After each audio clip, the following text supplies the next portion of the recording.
नमस्कार, धार भी रफ्तार भी में आपका बहुत स्वागत करते हैं। मैं हूं आपके साथ हिना जुबैर। शुरुआत करेंगे अहम खबरों से। जम्मू में अमरनाथ यात्री निवास और आपदा प्रबंधन केंद्र का शिलान्यास उपराज्यपाल मनोज सिन्हा ने रखी आधारशिला। केंद्रीय मंत्री हरदीप सिंह पुरी भी रहे मौजूद। शिलान्यास के बाद अपने संबोधन में एलजी मनोज सिन्हा ने कहा, तीर्थयात्रियों को बेहतर सुविधाएं मुहैया कराई जाएंगी।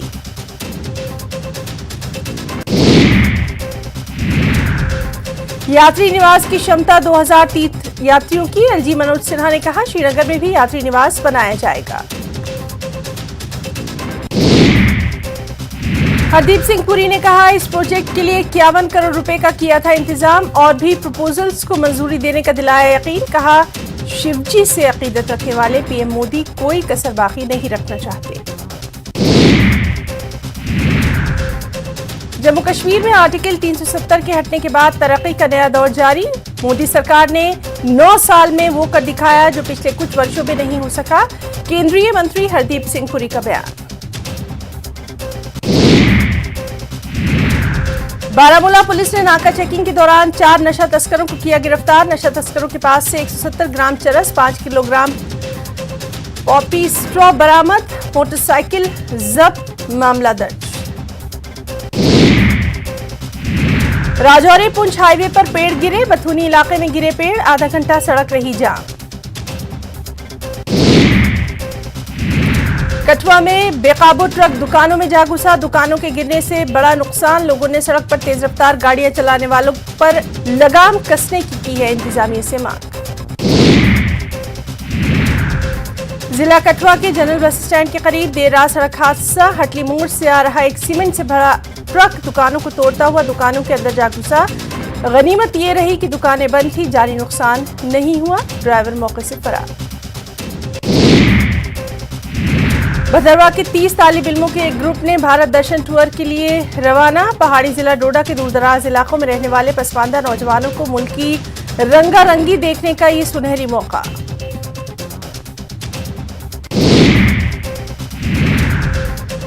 बटालियन हेडक्वार्टर सरना भद्रा से सीआरपीएफ के 33वें बटालियन के कमांडेंट देवेंद्र सिंह नेगी ने उनको झंडी दिखाकर किया रवाना। सीआरपीएफ के मुताबिक बर्फपोश पहाड़ों में रहने वाले कई लोग कभी भदरवा से बाहर नहीं गए। सब जिला त्राल में महकमा आरएनबी ने इस साल मैग्डमाइजेशन का अमल बाजाब्ता शुरू कर दिया है और इंतहाई अहमियत वाली सड़कों पर मैग्डम बिछाया जा रहा है। जहां पहले ही चरीबुक और पिंगलिश पे मैग्डमाइजेशन किया गया, वहीं अब अमीराबाद नामी गांव में भी पहली बार चंद सड़कों पर तारकोल बिछाया जा रहा है। इस सिलसिले में आरएनबी सब डिवीजन त्राल से मुंसलिक मुलाजमीन ने एईई फारूक अहमद की क़यादत में गौसिया कॉलोनी और दीगर सड़कों पर तारकोल बिछाने का अमल शुरू किया, जिसकी वजह से मकामी आबादी के चेहरे खुशी से खिल उठे। उन्होंने इस देरीना मांग को पूरा करने पर इंतजामिया का शुक्रिया अदा किया। कांगड़ा एयरपोर्ट के विस्तारीकरण की रफ्तार धीमी। एक्सपर्ट ग्रुप की रिपोर्ट नहीं पहुंच पाई सरकार तक।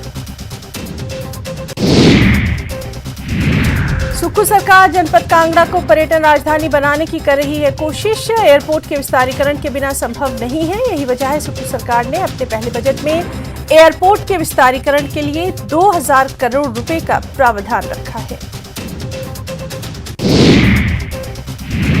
चंबा के लोगों की शानदार पहल। अपने पैसों से बनाई सड़क। 2 किलोमीटर सड़क का किया निर्माण।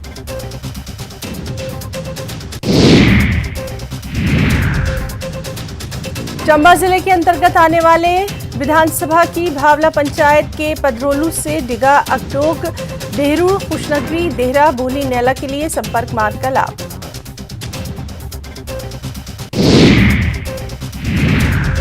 नगर परिषद देहरा अपने चहीतों को फायदा देने के लिए दादागिरी पर उतर आया है। विकास का नाम देकर पीडब्ल्यूडी के पक्के रोड को तोड़कर बिना किसी एनओसी के फुटपाथ पर टाइल्स लगा रहा है। यहां पक्की सड़क तोड़कर खड्डे डाल दिए गए हैं, यानी गड्ढे कर दिए गए हैं। खबर यह भी है कि इस तोड़फोड़ की वजह से जल शक्ति विभाग को भी भारी नुकसान है। पिछले दिनों हुए घटनाक्रम के बाद से ही अस्पताल और पुलिस स्टेशन में पानी के लिए हाहाकार मचा हुआ है। कांग्रेस नेता शक्ति सिंह ने भी इस पर आपत्ति जताई है। शिक्षा मंत्रालय की NIRF रैंकिंग जारी। रैंकिंग में IIT मंडी को 73वां स्थान। ओवरऑल रैंकिंग में IIT मंडी को 73वां स्थान।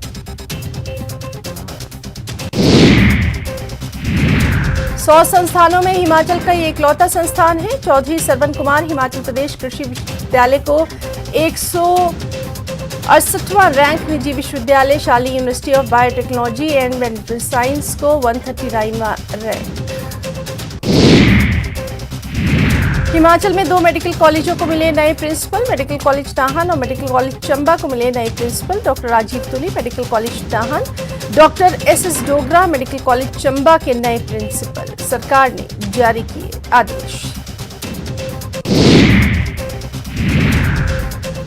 मंडी में लेखाधिकारी पर BBMB के कर्मचारियों ने बोला हल्ला। लेखाधिकारी की कार्यशैली पर उठाए सवाल। कर्मचारियों ने लेखाधिकारी पर वेतन निर्धारण के मामलों में अनावश्यक आपत्तियां लगाने का लगाया आरोप। GOA-IT परीक्षा का एक और पेपर हुआ था लीक। विजिलेंस ने दर्ज की एक और FIR। 10 लोगों को बनाया गया आरोपी। 107878 अभ्यर्थियों ने दी थी लिखित परीक्षा। मामले में अब तक दर्ज हुई कुल 7 FIR।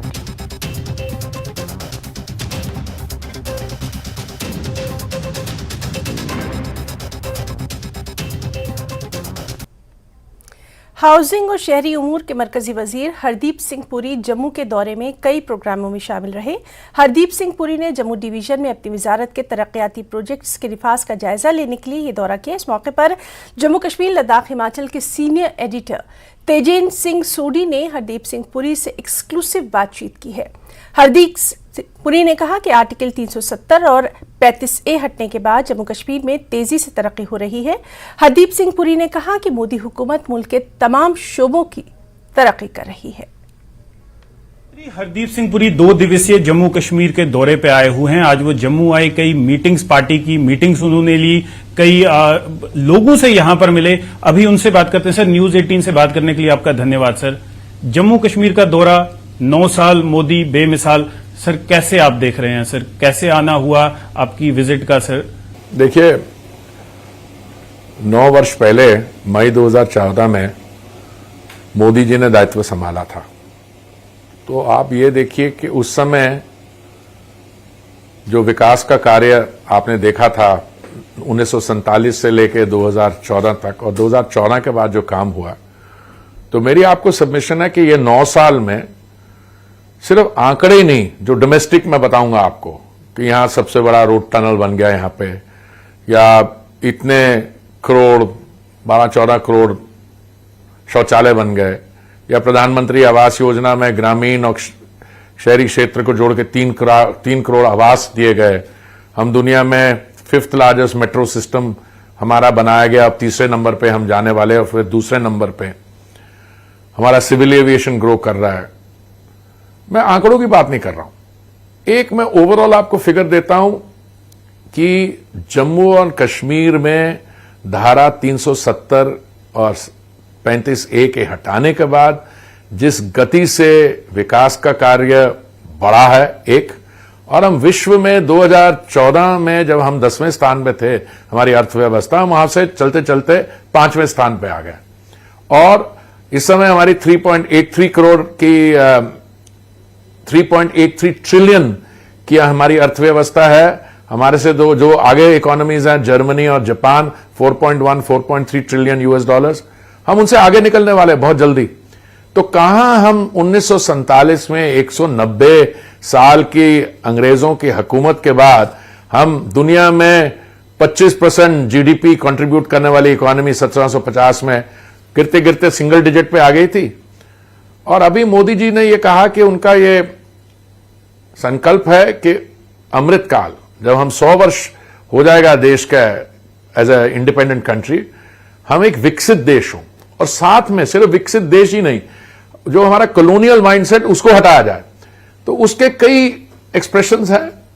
मैं समझता हूं नया पार्लियामेंट, कर्तव्य पथ और देश भर में इस समय ठीक है हमारे चैलेंजेस भी हैं, और जब कोई दुर्घटना होती है तो हमें ये महसूस होता है कि हमें जैसे हम तरक्की कर रहे हैं तो हमें कुछ और चीजों पे भी ध्यान देना चाहिए। पर मैं समझता हूं ये जो 9 साल के हम कार्यों में मेरा सौभाग्य है कि मुझे जम्मू आने का मौका मिला, पर जहां पे भी बात की है बहुत वाइड स्प्रेड एक्नॉलेजमेंट है कि जोरों से विकास का काम हुआ सर। लेकिन दूसरी तरफ जहां पर जैसे इन आंकड़ों की या जो प्रोजेक्ट्स की आपने बात की, लेकिन दूसरी तरफ कांग्रेस जो आपकी मेन अपोजिशन पार्टी है उनकी ये एलिगेशन रहती है कि सारे कॉस्मेटिक चेंजेस हैं, जो इन्फ्लेशन है बढ़ रही है, लोगों को महंगाई की मार झेलनी पड़ रही है। कांग्रेस पार्टी एक ऐतिहासिक पार्टी है। 1885 में उसका जन्म हुआ था। Annie Besant, Allan Octavian Hume, और इन्होंने हमारे स्वतंत्रता आंदोलन में उनका योगदान रहा है। पर अभी कुछ उनके नेता हैं जो चाहते हैं कि भारत की जो प्रगति है उसको अंडरप्ले किया जाए और कुछ समस्याओं को आगे निकाला जाए। अब जब मैं कहता हूं कि 9 साल में जबरदस्त काम हुआ है, मैं तो जो डोमेस्टिक हमारे फिगर्स हैं, मॉर्गन स्टैनली में मैं स्टेक होल्डर हूं, उन्होंने कहा है इंडिया डेकेड 2013 से 2023 प्रोजेक्शन भी मोर देन 7 है उनकी, मोर देन 7%। तो ये हमारे जो युवा नेता हैं जिसके बारे शायद आप जिक्र कर रहे थे, वो एक और पढ़ा लिखा आदमी था, उसके साथ बैठ के करे बड़ी स्ट्रक्चरल प्रॉब्लम्स हैं, इकोनॉमी 5% से ज्यादा नहीं ग्रोथ करती। अरे भाई IMF, वर्ल्ड बैंक, बाकी लोग कह रहे हैं कि 7% से अब निकल आया कि 7.2% है। तो इसमें इनको खुश होकर कहना चाहिए कि भाई हमारा भारत है, हमने जो सोचा था उससे और आगे अच्छा निकल रहा है, तो उसमें जो सेलिब्रेशन हो रही है उसमें उनको हिस्सा लेना चाहिए, इंस्टेड ऑफ बेवकूफी के बयान देते हैं। तो मैं सिर्फ आपसे ये कहूंगा, देश के बाहर जाके थोड़ी और रिस्पॉन्सिबिलिटी से बात करनी चाहिए। मैं ये नहीं कह रहा कि आप देश के बाहर जाके बोलना बंद कर दो, पर हमारे मोदी जी भी देश से बाहर जाते हैं। मोदी जी देश के बाहर जाके क्या करते हैं, देश के में जो अच्छे काम हो रहे हैं, देश और जो करवाना चाह रहा है उसके बारे में ये जाके इनको सडनली माइनॉरिटीज याद आ जाती है। मैंने इनको याद करवाया, मैं कहा जब आपकी 13 साल उम्र थी तो नेली में मैसेकर हुआ था, 2000 हमारे बहन भाई एक माइनॉरिटी कम्युनिटी में उनकी हत्या हो गई। जब आपकी 14 साल उम्र थी 1984 में, तब हमारे सिखों के खिलाफ ये अत्याचार हुआ था। तो ऐसा है कि मैं समझता हूं कि थोड़ी सोच समझने के बगैर बात, आज किसी वो पत्रकार को एस्पियोनाज में पकड़ा गया तो उसके बारे फ्रीडम ऑफ प्रेस इशू बना रहे हैं। और जब भी इनको मौका मिलता है, अंग्रेजी में एक वो है फुट इन द माउथ, वो उसको फुट इन द माउथ की पता नहीं ट्रांसलेशन क्या है, बट चीज कह जाते हैं जल्दी तो सर, कई अपोजिशन पार्टीज हाथ मिला रही हैं, लेकिन वो एक कंसेंसस पे नहीं आ रही कि उनका प्राइम मिनिस्टर कैंडिडेट कौन होगा। क्या राहुल गांधी अपने आप को उस वैक्यूम को फिल करने की कोशिश कर रहे हैं सर? जो हमारे विरोधी दल हैं, देखिए इस समय क्या स्थिति है। India is the world's largest democracy. India is also in some respects the mother of democracies. हमारे यहां वैशाली में several thousand years earlier they were republics, और हमारी जो एंशियंट सिविलाइजेशन, आप Indian civilisation is one of the 3 ancient civilisation, Chinese, the Mesopotamian, Egyptian, but आज is a living civilisation. तो आप उसमें जाके देखें तो 190 साल बीच में अंग्रेजों की हुकूमत आ गई, तो हमारा माइंडसेट भी कॉलोनियल रह गया। तभी मोदी जी ने कहा एक सिर्फ विकसित देश ही नहीं बनना, कॉलोनियल माइंडसेट को भी हटाना है। अभी मुझे जो लग रहा है डेमोक्रेसी के लिए बहुत अच्छा है कि हमारे जो विरोध में हैं राजनीतिक दल, वो इशू बेस्ड काम करें। अब वो ये डिसाइड करें कि उनको, देखिए कहना कि हम रेवड़ियां बांटेंगे और सब कुछ चीजों को मुफ्त में जला देंगे, उसमें सवाल ये उठता है जो भी आप रेवड़ी बांटने जा रहे हैं वो तो किसी टैक्स पेयर के पैसे से आया है।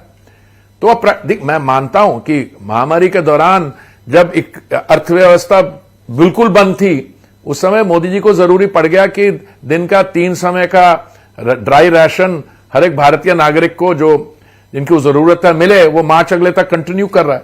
बट ये कहना कि हम लोग इकट्ठे आ रहे हैं, हाथ मिला रहे हैं, आप किस प्रोग्राम पे हाथ मिला रहे हो? एक तो ये प्रोग्राम है कि हम मोदी जी के क्योंकि मोदी जी और भारतीय जनता पार्टी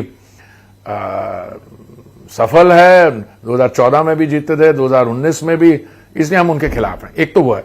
दूसरा, हमारे में से कौन करेगा, बारी ले लें, हफ्ते में 2-2 दिन बांट लें। अगर 2-3 लोग हैं, अगर वो ज्यादा लोग हैं तो फिर आधा दिन के लिए कर लें। फोरनून में एक होगा और आफ्टरनून से लेके नाइटफॉल तक दूसरा होगा। सर, कर्नाटका कैसे देख रहे हैं? Karnataka was a setback sir. No, Karnataka में देखिए डेमोक्रेसी में विन्स एंड लॉसेस होंगे। हमारा वोट शेयर नीचे नहीं गया, 36% हमारा वोट शेयर था और 36% रहा है। कुछ हमसे गलतियां हुई हैं, we are the first to admit कि जो गलतियां हुई हैं हम इंट्रोस्पेक्ट करेंगे और हम करेक्टिव्स लगाएंगे। सर, अपोजिशन जो है, अभी जो रिसेंटली रेल हादसा हुआ उस पे रेल मंत्री का इस्तीफा मांग रहे हैं, दूसरी तरफ जो रेस्टलेस प्रोटेस्ट कर रहे हैं उस पे में से एक रेल मंत्री वो भी है जो अभी के रेल मंत्री को मान रहा है, जिसका एक 1700 करोड़ का ब्रिज जो है ना, पुल, वो गिर गया। और फिर एक हमारे मेरे साथी हैं, वो हमारी पार्टी में आईटी सेल देखते हैं, उन्होंने बताया कौन रेल मंत्री कौन से साल था, कितने कोलिजन्स हुए, कितनी उसमें डेथ्स हुई। तो मैं इन चीजों को पढ़ना नहीं चाहता। मेरे लिए बहुत दुख की बात है कि ऐसी दुर्घटना हुई और मैं समझता हूं one death is one death too many. किसी ने ट्रोल किया, हम सेलिब्रेट नहीं कर रहे हैं भाई, ये तो हमें we found ourselves in this situation. उसके बाद मैंने कहा कि माननीय प्रधानमंत्री जी खुद गए वहां पे, जो इंजर्ड थे उनसे मिले, एक्सीडेंट साइट पे गए। हमारे 2-3 और मंत्री थे वहां पे, जो रेल मंत्री है वहां से हिले ही नहीं। और ये बड़ी गर्व की बात है कि आप देखिए रात को लंबे लंबे क्यू लगे हुए थे और लोग क्यू में खड़े थे ब्लड डोनेशन के लिए। तो ये लोग राजनीतिक रोटियां सेक रहे हैं और जो हमारी आम जनता है वो they are identifying with those who have lost their lives of kin, और जो हेल्प पोर इन हुई है, मैं तो उसको देख के सर, अब जम्मू कश्मीर आए हैं, जम्मू कश्मीर के बारे में कुछ सवाल पूछता हूं। धारा 370 हटाए हुए 3 साल हो गए, 3 साल से ऊपर हो चुके हैं, 2019 में हटाई गई थी। तो इन 3+ साल में सर किस तरह के चेंज जो हैं वो आप ग्राउंड पे देखिए, मैं आपको 2 सबमिशंस करता हूं। अगर धारा 370 और सेक्शन 35 से नहीं हटती तो ये जो सिक्योरिटी सिचुएशन है इसको ठीक करना बड़ा मुश्किल था। आप देखिए जहां मौका मिले इनको, कभी वो पथराव हो रहे थे, कभी क्रॉस बॉर्डर इन्फिल्ट्रेशन और टेररिज्म। मैं ये नहीं कह रहा वो बंद हो गई है, बट बहुत बदलाव है। पिछले 3 सालों में कई बार मैं आया हूं, जब मैं आता हूं देखता हूं लोग एक्नॉलेज करते हैं कि यहां के जो फिगर्स हैं, अब मैं बता रहा हूं सबसे बड़ा टनल यहां पे हुआ जिसमें travelling time between Jammu and Kashmir reduce हो गया। बाकी यहां पे एम्स बना, पता नहीं कितने अस्पताल बने, मतलब numbers are big, they are not small number. अभी भी लोगों की कुछ ऐसी फीलिंग्स हैं बिकॉज डेमोक्रेटिक प्रोसेस जो है वो अभी पूरी तरीके से एक ट्रांजिशन फेज में है। तो मैं समझता हूं आने वाले समय में, अभी अब टूरिस्ट, मैं जब सिविल एविएशन मंत्री था, मैं जम्मू और श्रीनगर की फ्लाइट्स देखता था तो इतनी थी, अब पता नहीं कितनी है, मतलब मल्टीप्लाई हो गई हैं। क्यों? Because people are travelling. I mean, you go to some of these places, you can't get a hotel room for the love of money. तो मैं ये कह रहा हूं बहुत प्रोग्रेस हुई है और मैं समझता हूं आने वाले समय और भी काम होगा। और मुझे पूरा विश्वास है कि द सेंटर की सपोर्टिव पॉलिसीज और जो लोगों का, हमारी जो नागरिक हैं उनका सहयोग, तो good times are ahead for Jammu and Kashmir. Sir, Jammu और श्रीनगर का एक सपना भी है कि दिल्ली की तरह यहां पर भी मेट्रो दौड़ती हुई नजर आए, तो सर कब तक वो सपना? देखिए मेट्रो है हाईली कैपिटल इंटेंसिव प्रोजेक्ट्स। मैं आपको इसका थोड़ा इतिहास देना चाहता हूं। वाजपेयी जी जब प्रधानमंत्री थे तब ये मेट्रो का काम शुरू हुआ, बड़े आहिस्ता धीरे चल रहा था। मोदी जी ने जब रिस्पॉन्सिबिलिटी संभाली 2014 में, उस समय हमारे पास 220-30 किलोमीटर थे। आज बढ़ते बढ़ते वो 860 किलोमीटर पड़ गया और आने वाले टाइम पे 1039 किलोमीटर्स अंडर कंस्ट्रक्शन है। तो जैसे प्रपोजल आते हैं, क्योंकि ये कैपिटल इंटेंसिव होते हैं प्रोजेक्ट्स, ज्यादातर मेट्रो प्रोजेक्ट्स वहां वायबल होते हैं जहां पे पॉपुलेशन डेंसिटी हाई हो और सिटी के अंदर उसकी कनेक्टिविटी से इकोनॉमिक बेनिफिट मिले। सर, यहाँ की जो जम्मू कश्मीर की रीजनल पॉलिटिकल पार्टीज हैं, फारूकुल्ला, महबूबा मुफ्ती, उनकी नेशनल कॉन्फ्रेंस और पीडीपी, इनका ये कहना है कि सेंट्रल गवर्नमेंट तो कह रही है कि हालात सुधर गए हैं जम्मू कश्मीर में, टेररिज्म कम हो गया है, पत्थरबाजी नहीं हो रही, तो अब यहां पर असेंबली इलेक्शंस कराने में देरी क्यों? इसकी जो रिस्पॉन्सिबल हमारी डेजिग्नेटेड एजेंसीज हैं, इलेक्शन कमीशन और जो भी पॉलिटिकल लेवल पे कहेंगे, they will take the decision, और ये हर एक उचित समय जो होगा वो डिसीजन लेंगे। तो मैं जो भी जिनको भी लगी हुई चिंता है कि थोड़ी डिले हो रही है, वो उनको बोलिए जरा आप join in the process of बिल्कुल नॉर्मलाइजेशन एटसेट्रा, और बहुत जल्दी होगा। सर, यही एक सवाल आपसे और पूछना चाहूंगा कि ये जो अपोजिशन पार्टीज हैं, स्पेशली जम्मू कश्मीर की, एक तरफ पाकिस्तान की तरफ से लगातार टेररिज्म को बढ़ावा दिया जा रहा है, आतंकियों की घुसपैठ कराई जा रही है, और अभी जो हमारे फॉर्मर चीफ मिनिस्टर हैं फारूकुल्ला, उनकी स्टेटमेंट आई कि तब तक हालात नहीं सुधरेंगे जब तक आप मैं उससे बिल्कुल डिसएग्री करता हूं। मैंने पाकिस्तान रिलेटेड इश्यूज के साथ का मेरा संबंध रहा है। मैं यूएन सिक्योरिटी काउंसिल में भी I represented India, I chaired the UN 1373 the counter terrorism committee. ये कहना कि आप पाकिस्तान में एक चीज तो जाहिर है, देखिए बातचीत करनी है नहीं करनी, इसकी रिकमेंडेशन विदेश मंत्रालय और गृह मंत्रालय माननीय प्रधानमंत्री जी को करेंगे, हमारे सिक्योरिटी। बट ये कहना कि हालात नहीं सुधरेंगे जब तक उनसे बात, वो कह रहे हैं आप जब तक हमारी बात नहीं मानते हम नहीं कुछ समझेंगे, ये तो सेल्फ सर्विंग आर्गुमेंट है। मैं I don't agree with it at all. I respect Farooq sahab, मैं उनके साथ I know him very well, but ये सेल्फ सर्विंग आर्गुमेंट। सर, एक आखिरी सवाल पूछूंगा। ये एक ऑब्जर्वेशन भी है कि जम्मू कश्मीर में जो चेंज है विजिबल है। इस साल की अगर बात करें तो लगभग 16 कैंडिडेट, 3 कश्मीर से और 13 जम्मू से यूपीएससी के एग्जाम्स उन्होंने क्वालिफाई किए। तो जो यूथ अभी कहीं पर डिस्ट्रैक्ट हो रहा है या ये सोच रहा है कि क्या हमारा फ्यूचर कश्मीर का यूथ इंडिया के साथ, ये बहुत बड़ी अचीवमेंट है सरदार साहब, ये बहुत बड़ी अचीवमेंट है। यूथ पहले भी करता, पर आपने यूथ को मिसगाइड किया। मिसगाइड तो बहुत सॉफ्ट टर्म है। आपने उनको दबाव में डाल के गलत एक्टिविटीज में डाल दिया, आपने फाइनेंसिंग की कि पथराव करें, बाकी चीजें करें।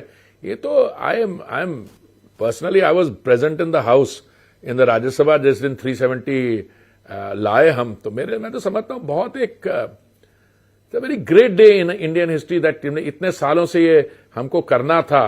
पे माननीय प्रधानमंत्री जी ने ये निर्णय लिया और फटाफट 370 एंड 35A वर गॉन, और देखिए द रेस्ट इज हिस्ट्री। आप देखिए जो विकास हो रहा है। मैंने एक बारी पीछे यहीं कहीं जम्मू में एक रियल एस्टेट समिट की थी, आपको याद होगा। उसमें हम सारे रियल एस्टेट कंपनीज को लाए, पता नहीं कितने एमओयू साइन हुए। सिर्फ एमओयू साइन नहीं हुए, उनसे इन्वेस्टमेंट आ रही है, समझे ना। तो आप देखिए, अभी मैं कहीं बैठा था, नहीं हमारे जम्मू में फ्लाइट कम है, मेरे को थोड़ी हंसी आ रही थी। आप कह रहे थोड़ी फ्लाइट कम है, अरे फ्लाइट बढ़ेंगी ना, टूरिज्म इंफ्रास्ट्रक्चर भी बढ़ेगा, आप भी बढ़ेगा। इस समय आप कहीं भी जाओ आपको होटल मिलता ही नहीं है, जैम पैक्ड है।